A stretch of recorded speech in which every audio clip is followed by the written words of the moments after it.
El tema de nuestra mesa es el combate a la delincuencia y el respeto a los derechos humanos. Claro, es un muy buen tema sobre un falso debate. Como se sabe, existen algunas voces desde hace mucho tiempo en donde, con una visión completamente equivocada, catalogan a la humanidad en humanos y humanoides, en humanos y ratas, en humanos derechos y humanos chuecos. Y entonces, bajo esa falsa premisa, elaboran y construyen un argumento orientado al debilitamiento de los derechos de los delincuentes. Y entonces se dice que los derechos son de los humanos derechos, pero no de los humanos chuecos, porque pues entonces los humanos chuecos parecen humanos, pero pues no son humanos. O sea, exactamente el mismo discurso de Hitler, ¿no? O sea, no se dejen engañar, estas personas que parecen humanas, pues no son humanas, y entonces son desechables y les podemos llevar al horno, ¿no? Bueno, pues estas personas que aparentemente son humanas, en realidad no lo son, porque están chuecos. Y entonces a los chuecos, pues los chuecos no tienen derechos, y entonces pues a ellos ni justicia ni nada, si los torturan no importa. Y los derechos humanos son de los humanos y no de las ratas. Estas personas o estos sujetos que parecen seres humanos, pues en realidad no son humanos, son ratas.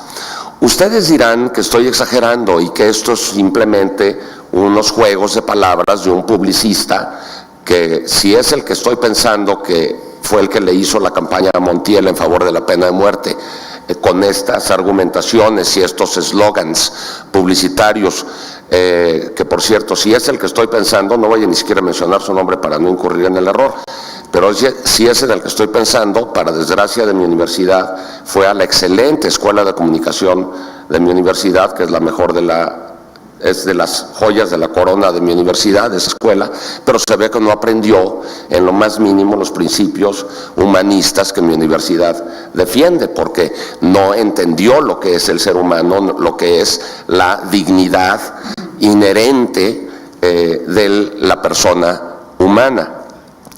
Y entonces elabora estas teorías de división entre los seres humanos derechos y los chuecos, los que no cometen delitos, y las ratas. Y ustedes dirán que exagero, que porque no es más que es un eslogan publicitario, pero tiene un trasfondo muy grave que permea en el inconsciente colectivo de las personas, al grado de que si un abogado defiende a un presunto delincuente famoso, pues es criticado por hacerlo. O si un abogado o un activista o un académico respalda la decisión de la Suprema Corte de Justicia de la Nación en el caso Cassés, entonces este mismo publicista del que estoy pensando escribe un artículo en un periódico y empieza a referirse a ella no como una mujer o como un ser humano, sino como una perra y como y otras cosas mucho peores que no me atrevo a mencionar, porque se caracteriza ese hombre por no ser muy elegante, ni siquiera en los artículos periodísticos que escribe, pero refiriéndose a ella como una perra, no como una mujer, ¿no? Y entonces esto es un falso debate, porque se parte de una premisa falsa. Todos los seres humanos son iguales en dignidad y derechos. Así lo dice la Declaración Universal de los Derechos Humanos y todos los tratados internacionales de la materia. Así está, así comienzan a hablar en el preámbulo, partiendo de la base de que todos los seres humanos somos iguales en dignidad y derechos. Esa es la premisa de la que hay que partir, y no de una premisa falsa de división de los seres humanos chuecos y derechos. Entonces, si este es el debate que nos reúne en esta mesa, al plantearnos el combate a la delincuencia y el respeto a los derechos humanos, pues la respuesta es que, en primer lugar, la delincuencia no se combate, diría yo, con todo respeto a quien propuso el título de nuestra mesa, porque solo se combate un ejército enemigo. Y los delincuentes no son integrantes de un ejército enemigo. Si se parte de la base de que los delincuentes, incluso organizados, son un ejército, claro, pues entonces se justifica el uso de las Fuerzas Armadas para combatirlos. Pero eso genera una espiral de violencia. No es porque lo digamos aquí por molestar a nadie, sino porque cualquier especialista, si uno lee todos los informes de los relatores especiales en materia de derechos humanos, los informes y conclusiones de todos los comités de la ONU en materia de derechos humanos respecto de cualquier país en donde un gobierno comete la equivocación de utilizar a las Fuerzas Armadas en labores policíacas, se genera necesariamente una espiral de violencia. La mala decisión que tomó Felipe Calderón en diciembre del 2006 para combatir al crimen organizado, lo estamos sufriendo en un tsunami de sangre en el que seguimos revolcados, con más de 550,000 litros de sangre derramada desde aquel entonces hasta hoy, más de 30,000 personas desaparecidas, más de decenas de miles de personas desplazadas, índices de tortura elevados en cientos por ciento, según estudios de la ONU y de Amnistía Internacional. Y la causa de la causa es la causa de lo causado. Por lo tanto, la delincuencia no se combate, sino que se previene, como dice el doctor Amieva, primero, y ya después, en caso de que se hayan cometido los delitos, entonces se procesan a los delincuentes con principios acordes con la dignidad del imputado, con respeto a los derechos de la víctima del delito, de acuerdo con el debido proceso legal. No hay un enfrentamiento entre los derechos de la víctima y los derechos del imputado. Este es otro falso debate. Lo que pasa es que a veces se confunde a la justicia con la venganza. La venganza no se obtiene con una sentencia condenatoria respecto de la persona que alguien cree que es la responsable, ¿no? Si alguien que está seguro que esa persona es responsable se decepciona porque el tribunal, después de haber operado de acuerdo con los principios del debido proceso legal, no la encuentra responsable, luego esa persona se para afuera del tribunal con pancartas a decir que ese tribunal se equivoca y que la perra quedó impune, cuando no demostró su inocencia la perra. Entonces le dice a la persona que dice eso: oiga, usted no entiende nada, aquí lo que se tiene que probar es la culpabilidad, la inocencia se presume, no podemos decir, es que no probó su inocencia, ¿cómo es posible que haya quedado libre? No, el fiscal no logró probar la culpabilidad, señora. No nos trate de confundir con su falso debate. Y si lo que usted quiere es venganza, o tiene el padecimiento de la sed de venganza, pues su padecimiento no se cura en un tribunal de justicia. Usted tiene que ir a un gabinete de psicoterapia a tratar su padecimiento de sed de venganza, no ir a un tribunal de justicia donde lo que se logra, lo que pretende lograrse es la justicia, no la venganza. Quien confunde la venganza con la justicia, entonces cree que hay un debate entre la justicia y los derechos de la víctima y los derechos del imputado. Y entonces empiezan a justificarse actos como la tortura. Es que nada más porque lo torturaron, lo declararon, no lo lograron declarar culpable, nada más porque lo torturaron y le arrancaron a través de la tortura una confesión, cuando a lo mejor sí era cierto lo que dijo bajo tortura. Pues no, señora, nuevamente, aunque sea cierto lo que haya dicho bajo tortura, si bajo tortura lo dijo, de acuerdo con los principios del debido proceso legal, esa declaración debe declararse fuera del expediente, y si todo el expediente estaba basado en pruebas obtenidas a través de la ilegalidad y la violación de los derechos, pues el árbol se pudre y entonces la señora pues sale libre. ¿Por qué? Porque todas las pruebas pues estaban podridas. Y la frustración puede ser muy grande, pero no podemos, bajo la pretensión de lograr lo que personas en lo individual tienen como convicción, a pesar de o en contra de los principios del debido proceso legal. Entonces, los derechos de la víctima y los derechos del imputado no están peleados, sino que solo en apariencia, y deben, como todos los derechos, porque no hay ni un solo derecho humano que sea absoluto, encuentran límites cuando se enfrentan a otros derechos, y entonces hay que modular, igualito que pasa con la libertad de tránsito y la libertad de manifestarse en las calles, ¿no? No se puede aniquilar un derecho sobre el otro, sino que se deben de modular. Entonces, nuestro nuevo sistema de enjuiciamiento penal no es perfecto, sin duda, tiene carencias, una de las cuales, por ejemplo, que más me preocupa es en materia de tortura, que el imputado regrese a custodia policíaca después de haber declarado, porque pues entonces ya no se le torturará antes y se le llevará ya declarado responsable ante el juez, como antes sucedía. Pero pues el Ministerio Público, o el acusador o el fiscal muy bien le puede decir, bueno, mira, ahorita no te voy a hacer nada y mientras declares ante el juez no te tocaré ni un cabello, ni con el pétalo de una rosa, pero recuerda que después de que declares regresarás a este cuartito en donde te estará esperando el general García Crespo y el coronel Peñafiel para castigarte si no declaras como se te dice que debes de declarar. Ese es uno de los puntos que a mí más me preocupan, que las instancias internacionales han venido insistiendo que el declarante no debe de regresar a custodia policíaca después de haber declarado.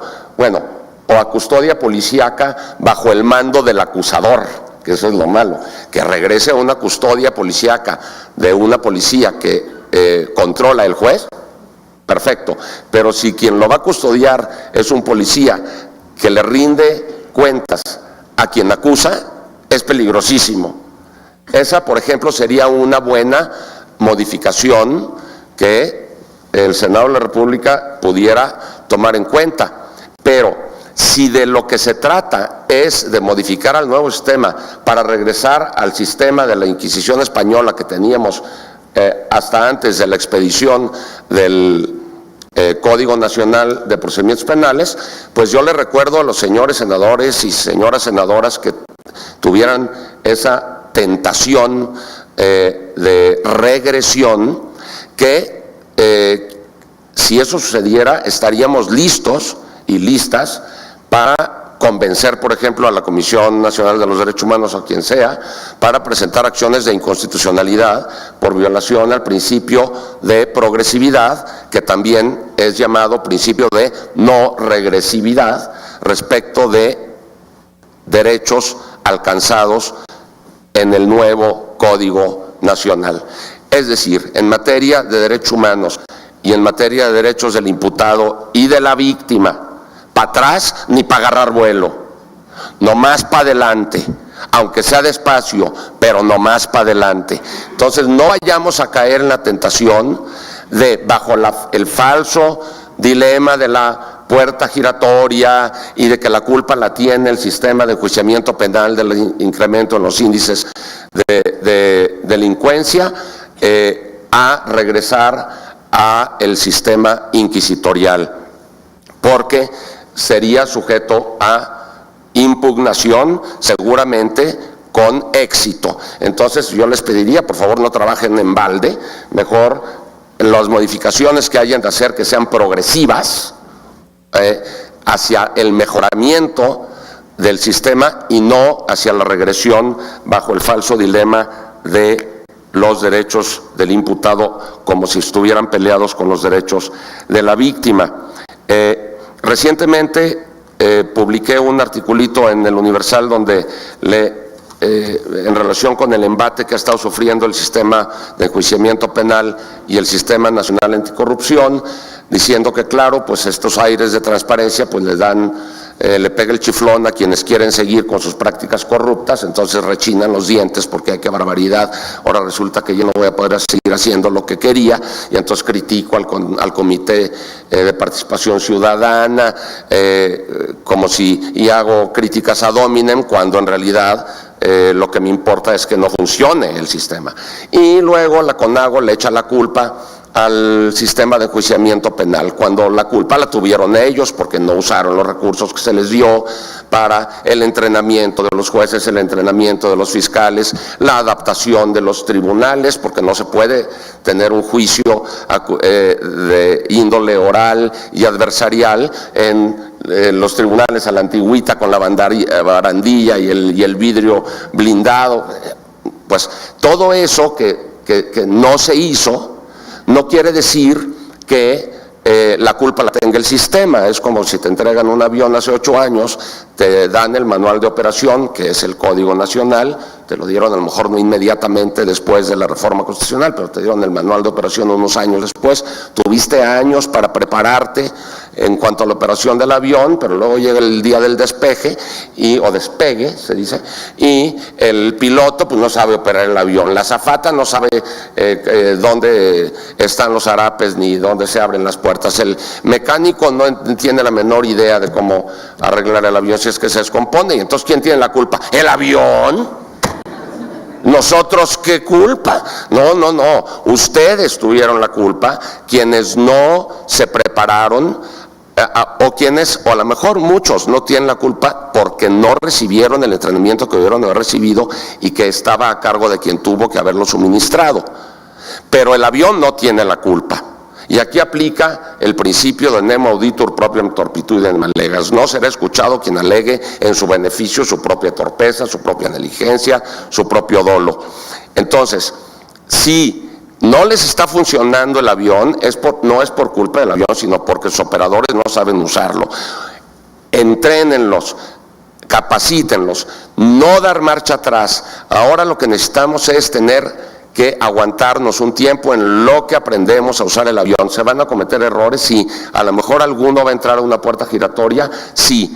¿Pero qué? ¿Por eso vamos a regresar a la Inquisición española? Yo digo, no, por favor, no. Mucho cuidado con eso, porque acuérdense que la impunidad no es nada más que el imputado que en efecto cometió la conducta salga libre, sino también es, y la cantidad de delitos que nunca se persiguen y la cantidad de casos en donde el responsable real o de hecho no es encontrado responsable de derecho por algún error en el procedimiento o por algún error en la integración de la carpeta por parte del acusador o del fiscal, eso es parte de la impunidad, desde luego, pero también es parte de la impunidad la gran cantidad de personas inocentes que están tras las rejas. Eso también es impunidad, pero es una impunidad terrible, porque el imputado falsamente y encontrado responsable falsamente de un delito que no cometió está tras las rejas y el que lo cometió está libre. Esa es una impunidad mucho más perversa que la simple falta de castigo. Acuérdense, impunidad quiere decir falta de castigo, ausencia de castigo, pero ausencia de castigo al responsable, no castigar al que no es responsable. Nunca olvidemos eso. Aquel grafiti de aquel penal que decía: en este lugar maldito donde impera la tristeza, no se castiga el delito, se castiga la pobreza, doctor. Y desde luego, aunque es un falso dilema también vincular los índices de delincuencia con la pobreza, también debemos de reconocer que la inmensa mayoría de las personas privadas de la libertad en este país son pobres. Y eso no lo podemos olvidar, porque es tierra fértil para la impunidad y para la injusticia. Lo que debemos de lograr es justicia, porque la justicia también es un derecho humano fundamental. Pues muchas gracias.